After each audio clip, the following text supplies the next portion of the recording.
Arrêtez-vous un instant et écoutez attentivement. Ce que je m'apprête à vous révéler pourrait paraître absurde. Et pourtant, c'est la vérité la plus percutante que vous n'aurez jamais entendue sur la réussite. Tout ce qu'on vous a appris sur la prospérité est erroné. Il ne s'agit pas du diplôme, ni du talent, ni même de l'effort. C'est votre manière de penser. Et seulement 1% des habitants de cette planète le comprennent. Ces individus détiennent la quasi-totalité de l'argent mondial. Vous êtes-vous déjà demandé pourquoi? Ce qui vous freine n'est peut-être pas un manque d'opportunité, mais plutôt le fait que vous n'avez pas encore décidé d'agir sur une idée puissante. Et c'est précisément de cette idée que je souhaite vous parler maintenant. L'idée qui peut tout bouleverser. Tout ce qui existe dans le monde a commencé par une idée. Chaque empire, chaque invention, chaque fortune, chaque transformation, tout a germé dans l'esprit de quelqu'un qui a osé y croire. Ce que la plupart des gens ne saisissent pas, c'est que le secret de la réussite n'a jamais résidé dans les ressources, les opportunités ou la chance. Le secret a toujours été une idée, et le courage de la concrétiser. J'ai découvert cela alors que rien dans ma vie ne pouvait être qualifié de prometteur. Je n'avais ni éducation, ni contact, ni argent. Je faisais des petits boulots, ceux qui suffisaient à peine à joindre les deux bouts. Jusqu'au jour où quelqu'un m'a tendu un livre, réfléchissez et devenez riche. Je ne le savais pas alors, mais ce livre allait être le tournant, non pas pour ses pages, mais pour l'idée qu'il véhiculait. Une idée si puissante que, lorsqu'elle a pénétré mon esprit, elle a pulvérisé tout ce que je pensais être impossible. À cet instant, quelque chose s'est éveillé en moi. Pour la première fois, j'ai compris que ce qui sépare les personnes vivant dans la pénurie de celles qui vivent dans l'abondance n'est ni l'intelligence ni l'effort, mais leur façon de penser. C'était comme si j'avais passé toute ma vie à chercher la clé du succès, alors qu'elle était depuis toujours dans ma poche. Je ne l'avais simplement jamais regardée. Alors, j'ai fait quelque chose de simple, mais qui allait tout changer. J'ai pris une feuille de papier et j'ai noté une seule idée. Juste une. Cela paraissait insensé, mais ce fut le commencement de tout. Mon idée était de lancer un petit service de nettoyage. Je ne connaissais rien aux affaires, je n'avais pas de capital, pas de clients, mais je possédais une chose que la plupart des gens perdent, la volonté d'agir. Et c'est précisément ce qui m'a tiré de la stagnation. En moins d'1 an, cette idée, qui semblait absurde, m'a permis de gagner plus de 100 000 €. Je ne suis pas devenu plus intelligent. Je n'ai rien hérité. Je n'ai suivi aucun cours. J'ai simplement cru en cette idée et j'ai agi. La plupart des gens n'échouent pas par manque d'opportunités. Ils échouent parce qu'ils tuaient leurs idées avant même qu'elles ne voient le jour. Combien de fois avez-vous eu une idée en pensant « cela ne marchera pas » ? Combien de fois avez-vous imaginé quelque chose d'incroyable mais avez abandonné parce que vous ne saviez pas comment faire? Combien de fois avez-vous cru avoir besoin d'argent pour démarrer, alors qu'en réalité, vous n'aviez qu'à commencer? L'esprit est un terrain fertile, mais il ne fait aucune discrimination quant à ce qu'il y sème. Si vous y plantez la peur, elle vous rendra plus de peur. Si vous y semez une idée et la nourrissez de foi, elle grandira jusqu'à devenir réalité. Voilà ce que j'ai appris. Les idées sont des graines invisibles. Et si vous ne les protégez pas, la peur, le doute et la logique les arracheront avant même qu'elles ne germent. Je vois des gens dire « Quand j'aurai plus de temps, je commencerai. Quand j'aurai plus d'argent, j'investirai. Quand tout sera parfait, j'essaierai. » Mais l'univers ne récompense pas le quand, il récompense le maintenant. L'action est le langage qu'il comprend. J'ai commencé en nettoyant un seul étage pour 30 € par mois. Cela paraissait insignifiant, mais ce fut la première marche de l'échelle qui allait me conduire à quelque chose de bien plus grand. Chaque porte que j'ouvrais avec une clé de bureau semblait aussi ouvrir une porte dans mon esprit. J'ai réalisé qu'il n'y avait pas de limite au-delà de celle que je m'étais moi-même fixée. Et savez-vous ce qu'il y a de plus curieux? Les gens autour de moi ont commencé à me traiter de chanceux. Mais la chance, c'est le nom que les personnes incertaines donnent au courage des autres. La vérité, c'est que nous recevons tous des idées en permanence. Elles surgissent dans les moments de silence, pendant une promenade, en écoutant une conversation ou avant de dormir. Ce sont des invitations de l'univers, des opportunités de créer quelque chose de nouveau, de grandir, de contribuer, de prospérer. Mais, la plupart du temps, nous les rejetons. Nous disons, ce n'est pas pour moi, je n'ai pas de talent. D'autres ont essayé avant et ça n'a pas marché. Et chaque fois que nous faisons cela, c'est comme si nous disions à la vie, je ne veux plus d'idées. Le problème n'est pas l'absence d'opportunités, c'est l'absence de décision. Le succès est réservé à ceux qui décident d'agir avant de comprendre toutes les étapes. C'est la foi en action. Avez-vous déjà remarqué que les personnes qui réussissent semblent avoir une étincelle dans les yeux? C'est parce qu'elles vivent animées par une idée. Elles n'ont pas besoin de motivation externe. Elles se réveillent chaque jour avec un objectif qui les pousse en avant. Et vous pouvez avoir cela aussi. Pensez à quelque chose que vous avez toujours voulu faire, mais que vous avez mis de côté. Peut-être ouvrir une entreprise, changer de carrière, apprendre une nouvelle compétence, écrire un livre, enseigner quelque chose à quelqu'un. Imaginez maintenant que cette idée a été semée en vous pour une raison. Et si le simple fait d'y avoir pensé était un signe que c'est possible? Combien de vies pourriez-vous transformer si vous faisiez un pas aujourd'hui? Combien de portes s'ouvriraient si vous y croyiez suffisamment pour commencer? Les gens me demandent ce que j'ai fait différemment. Et je réponds toujours, j'ai donné une chance à l'idée. Je n'ai pas eu besoin de connaître tous les détails. Je n'ai pas attendu que la confiance apparaisse. J'ai agi et j'ai laissé la confiance venir après. La plupart des gens font le contraire. Ils attendent de se sentir prêts pour démarrer. Mais la vérité, c'est que personne ne se sent prêt. On le devient en commençant. Et quand vous commencez, quelque chose de magique se produit. Le monde répond. Les bonnes personnes apparaissent, des opportunités surgissent, les coïncidences s'alignent. L'univers est comme un miroir. Il reflète ce que vous émettez. Si vous émettez le doute, il vous renvoie des obstacles. Si vous émettez la foi, il vous ouvre des chemins. La science moderne le confirme de manière impressionnante. La recherche montre que l'activité cérébrale créative augmente drastiquement lorsque nous sommes émotionnellement connectés à une idée. En d'autres termes, lorsque vous croyez réellement en quelque chose, votre cerveau se met au travail pour prouver que c'est possible. Il modifie littéralement ses connexions internes, filtre les informations, crée de nouvelles perceptions et oriente votre attention vers des opportunités auparavant invisibles. C'est ainsi que l'esprit crée la réalité. Ce n'est pas de la magie. C'est de la concentration. C'est une fréquence. C'est de l'énergie en mouvement. Je ne veux pas que vous me croyiez. Je veux que vous le testiez. Prenez une feuille de papier dès maintenant et écrivez une seule idée, celle qui vous trotte dans la tête depuis des lustres, celle que vous remettez toujours à plus tard. Notez-la. Puis demandez-vous, que puis-je faire aujourd'hui pour franchir le premier pas? Pas demain. Pas quand tout sera parfait. Aujourd'hui. Car la perfection est l'excuse de ceux qui ne commencent jamais. Et peut-être que cette action simple, écrire une idée et faire un pas, sera le début d'une transformation qui vous mènera à un endroit que vous ne pouvez même pas imaginer exister. J'ai commencé avec une idée si minime qu'elle paraissait sans importance. Et cette idée m'a conduit à bâtir des entreprises, à prendre la parole partout dans le monde et à aider des millions de personnes. Mais ce n'est pas la taille de l'idée qui a fait la différence. C'est l'ampleur de la foi que j'y ai placée. Et peut-être est-ce exactement ce qui vous manque, suffisamment de foi pour croire que votre idée mérite d'être vécue. Car le secret n'est pas d'avoir des idées brillantes, c'est d'avoir le courage de les concrétiser. Le succès n'est pas réservé aux plus intelligents, mais à ceux qui croient suffisamment pour commencer. Et quand vous commencerez, vous réaliserez ce que j'ai réalisé. Les bonnes idées n'apparaissent pas par hasard. Elles surgissent lorsque vous décidez enfin de les écouter. Il y a eu un instant, et je m'en souviens avec une clarté qui me pique encore, où j'ai compris que j'étais moi-même le plus grand obstacle de ma vie. Ce n'était ni le gouvernement, ni la ville, ni une crise passagère. C'était ce que je portais dans ma tête depuis l'enfance, des idées sur l'argent que je n'avais même pas choisi d'avoir. J'ai grandi en entendant des phrases qui s'étaient ancrées comme des vérités absolues. L'argent est difficile, ce n'est pas pour des gens comme nous, il faut souffrir pour le mériter.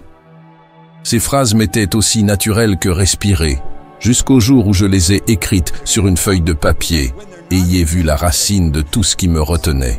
Quand j'ai lu ces mots, j'ai ressenti un mélange de honte et de soulagement. Honte d'avoir vécu sous un mensonge qui n'était pas le mien, et soulagement de pouvoir enfin nommer l'ennemi. Ce n'est pas juste de la poésie motivante. Il y a de la science derrière ce mécanisme. Les psychologues comportementaux démontrent que vivre dans la pénurie consume notre bande passante mentale. Lorsque l'esprit est préoccupé par des soucis financiers, il perd sa capacité à planifier, à prendre des décisions et à être créatif. En d'autres termes, le véritable manque de ressources n'est pas seulement économique, il est cognitif. Il vous emprisonne dans un cycle à court terme et efface toute vision à long terme. Et il y a plus, ce que nous appelons les croyances financières. Ces histoires silencieuses que nous nous racontons sur l'argent ne sont pas innocentes. La recherche sur l'auto-efficacité financière montre que la croyance en sa propre capacité à gérer l'argent est fortement liée à des comportements concrets, tels que l'épargne et l'investissement. Il ne s'agit pas simplement de savoir quoi faire. C'est le fait de croire que vous pouvez le faire qui modifie le comportement.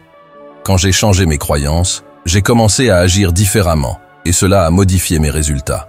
Maintenant, pensez aux excuses que vous répétez. Je n'ai aucun moyen. Ce n'est pas pour moi. Un jour. Ces phrases ne sont pas neutres. Elles façonnent votre attention, votre concentration et même votre état émotionnel. L'American Psychological Association a régulièrement rapporté que les soucis d'argent sont parmi les principales sources de stress pour les gens, affectant le sommeil, la santé et les relations. La peur financière n'est pas seulement une pensée, c'est un fardeau physiologique qui sape votre énergie d'agir. C'est pourquoi je souhaite vous proposer une démarche pratique et d'une franchise brutale. Prenez une feuille de papier et écrivez, en grandes lettres, la conviction la plus ancrée que vous ayez concernant l'argent. Ne vous posez pas trop de questions. Notez simplement ce qui vous vient à l'esprit, porté par une voix automatique intérieure. Demandez-vous ensuite, est-ce une vérité absolue ou juste quelque chose que j'ai accepté sans jamais le remettre en question? Les psychologues financiers ont identifié des schémas appelés scénarios monétaires, des récits inconscients hérités de l'enfance, qui prédisent des comportements néfastes, éviter l'argent, idéaliser le statut lié aux dépenses ou croire que la richesse est quelque chose de sale. Identifier ce scénario est la première étape pour s'en libérer. Lorsque j'ai fait cet exercice, j'ai ressenti un mélange de colère et de libération. De la colère d'avoir laissé ma vie être guidée par des idées empruntées. De la libération parce que je pouvais enfin choisir une nouvelle histoire. Et vous pouvez faire de même, en suivant des étapes concrètes. Identifier la conviction, questionner son origine, d'où vient-elle, rechercher des preuves contraires, créer une affirmation de substitution et la mettre à l'épreuve. Ce n'est pas de la magie, c'est la science du changement comportemental. Le cerveau recable les connexions lorsque vous pratiquez de nouvelles routines et répétez de nouveaux messages, un processus que les neurosciences confirment comme la plasticité dépendante de l'activité. Changer de conviction exige une action répétée jusqu'à ce que le nouveau schéma devienne automatique. Maintenant, je veux vous lancer un défi spécifique et applicable au quotidien. Quelque chose d'assez simple pour être réalisé par n'importe qui, mais d'assez puissant pour générer un effet. Pendant 14 jours, faites 3 choses chaque matin. Premièrement, lisez à voix haute la nouvelle conviction que vous souhaitez cultiver. Par exemple, je suis capable de gérer et de développer ma prospérité. Deuxièmement, notez une action concrète de 10 minutes qui démontre cette conviction. Appelez à propos d'une opportunité, rechercher des prix, ouvrir un simple tableur. Troisièmement, enregistrez une petite victoire de la journée. Quelque chose que vous avez fait et qui confirme la nouvelle conviction, même si cela semble insignifiant. Ces répétitions créent des preuves internes. Elles réalignent ce que vous pensez avec ce que vous faites. Et c'est là que commence le véritable changement. Je sais que des objections surgiront. Mais si j'échoue, alors je réponds avec la vérité qui m'a relevé. L'échec est une information, pas une identité. Et si je perds de l'argent? Alors testez à petite échelle, apprenez rapidement et protégez ce qui est essentiel. Et s'il est trop tard? Trop tard est un concept temporel, pas une destination. Chacune de ces peurs a une solution pratique lorsque vous transformez l'émotion en une petite expérience et que vous apprenez des résultats. Il n'est pas exagéré de dire que cette transformation interne peut redéfinir votre avenir. Des études montrent que les personnes ayant une plus grande auto-efficacité financière sont plus susceptibles d'épargner, de planifier leur retraite et d'éviter les dettes renouvelables, des résultats mesurables qui relient la conviction à un bénéfice réel. Cela signifie que travailler sur votre état d'esprit vis-à-vis de l'argent n'est pas du développement personnel vide de sens. C'est une stratégie fondée sur des preuves pour la survie et la prospérité. Enfin, permettez-moi une question qui pourrait vous mettre mal à l'aise. Préférez-vous blâmer des facteurs externes pour votre situation ou voulez-vous prendre le risque honnête de réviser vos pensées et d'agir en conséquence? La différence entre ces deux choix est au cœur de ce qui sépare ceux qui restent immobiles et ceux qui avancent. J'ai choisi de réviser mes convictions. J'ai perdu le sommeil, fait des erreurs, payé le prix de l'apprentissage. Et c'est précisément ce courage d'affronter mes propres idées qui m'a rendu le contrôle. Si vous êtes prêt à faire le travail mental, le reste peut être appris, négocié et construit. Sinon, vous resterez enfermé dans un scénario qui n'est même pas le vôtre. Commencez aujourd'hui. Écrivez votre conviction, questionnez-la, définissez une phrase de substitution et prenez 3 petites actions qui la prouvent. Répétez, observez les preuves, ajustez. C'est de ce travail silencieux et quotidien que naissent les grands changements. Pendant longtemps, j'ai vécu en essayant de coller aux attentes. Je croyais que, pour être accepté, je devais être ce que l'on attendait de moi.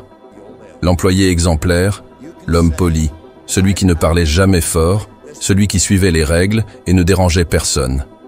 Mais à l'intérieur, il y avait un vide. Je me regardais dans le miroir et voyais un étranger. Un homme qui souriait au monde entier mais s'était perdu. La peur du rejet m'a rendu invisible. Et le plus dangereux, c'est que lorsque vous passez trop de temps à faire semblant, vous finissez par croire en votre propre masque. Vous oubliez qui vous êtes vraiment. Je me souviens d'un jour précis. J'étais assis au fond d'un immense amphithéâtre, regardant un homme parler sur scène. Il n'était ni le plus beau, ni le plus intelligent, mais il y avait quelque chose en lui, une assurance qui semblait magnétique. Les gens l'écoutaient comme si chaque mot était une vérité universelle. Et je me suis dit, si je pouvais parler comme ça, ma vie changerait. Mais bientôt la voix de la peur a chuchoté. Tu n'es pas comme ça. Tu auras l'air ridicule. Ils se moqueront de toi. Cette voix était si convaincante que, pendant des années, elle m'a tenu silencieux. J'étais comme un oiseau né pour voler, mais qui croyait que ses ailes étaient une erreur. Ce fut ce jour-là que j'entendis quelque chose qui fendit l'air de l'auditorium comme une lame. Si tu veux être libre, tu dois être toi-même. Ces mots n'ont pas seulement été entendus, ils ont résonné en moi comme un appel. J'ai réalisé que je n'avais jamais vraiment vécu. J'existais pour répondre aux attentes. J'occupais des emplois qui ne me rendaient pas heureux, je côtoyais des gens qui ne me connaissaient pas vraiment, et je faisais des choix qui mettaient les autres à l'aise, mais me détruisaient lentement de l'intérieur. Être accepté était ma dépendance, et la peur du jugement était la prison que je m'étais construite. Combien d'entre vous sont dans la même cellule? Combien de fois avez-vous arrêté d'essayer quelque chose par peur de ce que les autres penseraient? Combien de fois avez-vous fait taire un rêve parce que quelqu'un vous a traité de fou? Il est facile de croire que nous sommes prudents, alors qu'en réalité, nous sommes prisonniers.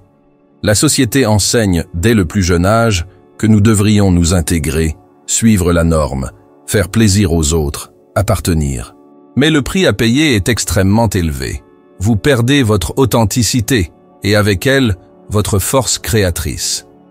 J'ai appris que la peur du rejet est en fait la peur de se voir exposé, sans masque, sans approbation, sans excuse. Et c'est à ce moment-là que la vraie liberté commence. Parce que lorsque vous décidez d'être qui vous êtes, les bonnes personnes restent et les mauvaises s'éloignent simplement. Et c'est bien ainsi. J'ai dû accepter qu'être moi-même signifierait décevoir certaines personnes. Mais j'ai réalisé que le prix de l'approbation est toujours plus élevé que le prix de l'authenticité. Je me souviens du premier jour où j'ai décidé de parler en public. Je tremblais, mes mains transpiraient, ma voix chancelait, et tout en moi criait d'abandonner. Mais quelque chose de plus profond a crié plus fort. Sois toi. Pas ce qu'ils attendent, pas ce qui plaît, toi. Et quand les mots ont commencé à sortir, ils n'étaient pas parfaits, mais ils étaient vrais. Et pour la première fois, j'ai ressenti le pouvoir d'être vrai. Il n'importait plus qu'ils rient, qu'ils aiment, qu'ils comprennent. Ce qui importait, c'est qu'à ce moment-là, j'étais moi. Et c'est ainsi que la peur a commencé à perdre son emprise. C'est le point qui transforme les vies. Lorsque vous cessez de vous modeler pour rentrer dans les moules des autres, le monde commence à se modeler autour de qui vous êtes. C'est comme si l'univers attendait que vous vous souveniez de votre essence pour aligner le reste. Et il y a quelque chose d'extraordinaire là-dedans. Plus vous êtes authentique, plus des opportunités apparaissent qui correspondent à votre énergie. Parce que la fréquence de l'authenticité est irrésistible. Les gens ressentent quand vous êtes vrai. Et c'est cette vérité qui attire le respect, l'amour, la prospérité. Mais être authentique demande du courage. Le courage de déplaire, de faire des erreurs, d'être mal compris.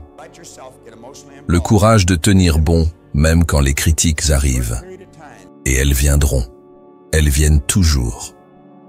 Lorsque j'ai commencé à enseigner la prospérité et l'état d'esprit, certains m'ont traité de rêveur, de charlatan, de naïf. Mais j'avais déjà fait la paix avec une vérité. Le jugement des autres ne me coûtera jamais plus cher que mon propre reniement. Je préfère être critiqué pour qui je suis qu'applaudi pour qui je ne suis pas. Il y a un prix à payer pour vivre afin de plaire. C'est une mort lente et silencieuse. Vous respirez, mais vous ne vivez pas. Sourire à tout le monde, tout en étouffant à l'intérieur, n'est pas de la gentillesse. C'est un abandon de soi. Et cet abandon de soi crée du ressentiment, de la tristesse, et un sentiment constant que quelque chose manque. Parce que quelque chose manque vraiment, vous. La personne que vous avez été créée pour être, avec vos particularités, vos défauts, votre lumière et votre ombre. Le monde n'a pas besoin de versions éditées. Il a besoin d'une présence réelle. Je veux que vous réfléchissiez au domaine de votre vie où vous vous êtes caché. Au travail, dites-vous ce que vous croyez ou juste ce qui est attendu? Dans vos relations, exprimez-vous vos sentiments ou ravalez-vous vos mots par peur du conflit? Dans votre famille, vivez-vous selon vos valeurs ou répétez-vous simplement les leurs? Parce qu'à chaque fois que vous choisissez de rester silencieux, une partie de vous meurt un peu. La libération commence lorsque vous décidez de récupérer ces parties. Peut-être devez-vous dire non pour la première fois. Peut-être devez-vous embrasser un rêve que personne ne comprend. Peut-être devez-vous vous regarder dans le miroir et admettre « Je ne suis pas cette personne que je prétends être ». C'est le début. Et ne vous attendez pas à ce que ce soit confortable. La liberté ne l'est jamais. Mais elle est réelle. Je me souviens encore du jour exact où j'ai cessé de demander la permission d'être moi-même. Ce fut douloureux. J'ai perdu des gens, j'ai perdu des opportunités, mais je me suis retrouvé. Et le plus curieux, c'est que lorsque vous vous trouvez, tout le superficiel s'efface, et ce qui est vrai demeure. C'est comme nettoyer une fenêtre sale. La lumière était toujours là, elle était juste bloquée, et vous êtes cette lumière. Si je pouvais vous regarder dans les yeux en ce moment, je vous dirais « Arrêtez de vous cacher ». Le monde n'a pas besoin d'une copie bien élevée. Il a besoin de votre authenticité. Le courage d'être qui vous êtes vaut plus que n'importe quelle approbation. Et lorsque vous embrassez cela, quelque chose d'extraordinaire se produit. La peur demeure, mais elle perd son emprise. Vous agissez même en tremblant. Vous parlez même en bégayant. On vit même sans garantie. Et c'est précisément à cet instant, lorsque la vérité l'emporte sur la peur, que l'on commence à expérimenter ce que signifie vraiment être libre. Le doute est un voleur silencieux. Il ne crie pas, il chuchote. Il s'immisce dans les interstices de la vie quotidienne, érodant peu à peu les ponts entre ce que l'on est et ce que l'on pourrait devenir. Je me souviens distinctement de la période où il dominait mon cœur. J'évitais les questions, restais silencieux en réunion, laissais mourir les idées sans les exprimer. Non pas que je ne les désirais pas, mais parce que derrière elles se cachait un murmure incessant. Et si j'échouais? Et si l'on se moquait de moi? Et si je perdais mon temps? Ce murmure transforme les possibilités en excuses et maintient les talents en sommeil. Le doute agit comme une lentille déformante. Il amplifie les risques et réduit les opportunités. Lorsqu'on en est dévoré, on a tendance à surestimer l'échec et à sous-estimer ses propres capacités. C'est un mécanisme humain, un mélange de peur, d'expériences passées et d'habitudes mentales qui crée une sorte de blocage émotionnel. Dans mon cas, pendant des années, je me suis abstenu de poser une simple question en public, car j'avais honte de paraître ridicule. Au lieu d'apprendre, je me suis caché. Chaque silence renforçait la conviction que je devais rester invisible, et plus je me cachais, plus ma confiance diminuait. Le doute a des effets pratiques et mesurables. Il amoindrit le courage d'agir, réduit l'exposition à de nouvelles expériences et, avec le temps, appauvrit l'éventail de nos compétences. Une petite action non réalisée aujourd'hui devient une excuse demain. Plusieurs excuses empilées se transforment en une vie entière de regrets. C'est pourquoi il est crucial de comprendre le doute, non pas comme quelque chose qui apparaît soudainement, mais comme un schéma que l'on peut démanteler. Pour commencer à vaincre ce voleur, nommez-le d'abord. Lorsque vous vous surprenez à penser « et si j'échouais ?», arrêtez-vous et notez précisément l'échec que vous imaginez. Observez cette pensée comme un observateur impartial. Souvent, ce que l'on a écrit perd la moitié de sa puissance une fois exposé à la lumière du jour. Le doute se nourrit d'être intériorisé. Il s'affaiblit lorsqu'il est mis au grand jour et examiné. Ensuite, dressez une liste de preuves concrètes contre cette peur, des moments où vous avez déjà réussi, de petites victoires qui prouvent que vous savez comment agir. Cela rééquilibre la balance mentale entre le risque et la capacité. Je souhaite vous raconter quelque chose qui m'est arrivé et qui a changé ma relation avec le doute. Quand j'étais jeune, après une série de petits boulots sans avenir, j'ai eu une idée qui allait tout changer, mais j'ai d'abord hésité. J'avais peur de prendre des risques. Un jour, en voyant une annonce qui pouvait représenter une opportunité, j'ai failli la laisser passer. C'était une simple chance. Nettoyer un seul étage de bureau pour une somme modeste. Le doute m'a interpellé avec force. Ce sera trop de travail. Cela n'en vaut pas la peine. Et si tu échouais? Mais quelque chose en moi m'a juste dit d'essayer pendant un mois. Je l'ai accepté comme une expérience. Au lieu de l'analyser à l'épuisement, je l'ai testé. Pendant le premier mois, j'ai commis des erreurs, appris, ajusté et continué. Et c'est cette séquence de petites actions, initiées malgré la peur, qui a dissous le doute et ouvert la porte à des résultats que je n'aurais jamais imaginés. La leçon était claire. Le doute perd son pouvoir face à l'action répétée et aux petits tests. Il existe des techniques pratiques pour neutraliser le doute que n'importe qui peut appliquer dès maintenant. L'une d'elles est le test à court terme. Choisissez une action minimale, réalisable aujourd'hui, qui cible directement votre plus grande peur. Si vous craignez de proposer un projet, proposez seulement la première réunion. Si vous avez peur de publier quelque chose, publiez un paragraphe. L'objectif n'est pas de garantir un succès immédiat, c'est d'accumuler des preuves que vous pouvez agir. Une autre méthode consiste à transformer le doute en curiosité. Au lieu de penser « et si j'échouais ?», demandez-vous « qu'est-ce que je peux apprendre de cela ?» La curiosité déplace l'énergie du jugement vers l'investigation, ce qui réduit la charge émotionnelle qui paralyse. Il est également utile de comprendre les schémas mentaux qui entretiennent le doute. La peur du jugement social, le perfectionnisme, l'aversion à la perte. Tous sont des racines évolutives et culturelles, et reconnaître leur existence aide à réduire les réactions automatiques.